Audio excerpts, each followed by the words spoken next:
ఆదిలాబాద్ జిల్లాలో వరుస దొంగతనాలకు జనాన్ని భయాందోళనకు గురిచేస్తున్నాయి. అటు పోలీసులకు సైతం సవాల్గా విసురుతూ కంటి మీద కునుకు లేకుండా చేస్తున్నాయి దొంగతనాలు. తాజాగా పట్టణంలోని టీచర్స్ కాలనీలో గల కారు గ్యారేజీలో చోరీ జరిగింది.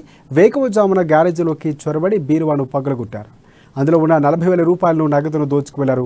అక్కడ సీసీ కెమెరాల కేబుల్ వైర్స్ వేరు చేశారు. దొంగతనానికి యత్నించిన వారిలో 16 నుంచి 17 ఏళ్ల లోపు వారి ఉన్నట్లుగా సీసీ కెమెరాలో రికార్డ్ అయిన దృశ్యాలు బట్టి తెలుస్తోంది. ఈ విషయం తెలుసుకున్న పోలీసులు అక్కడకు చేరుకుని పరిశీలించారు.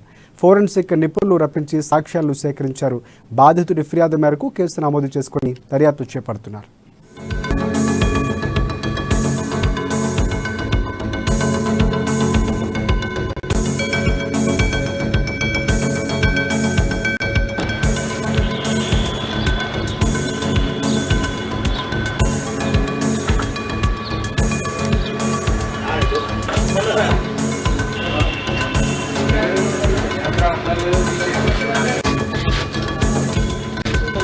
కూడా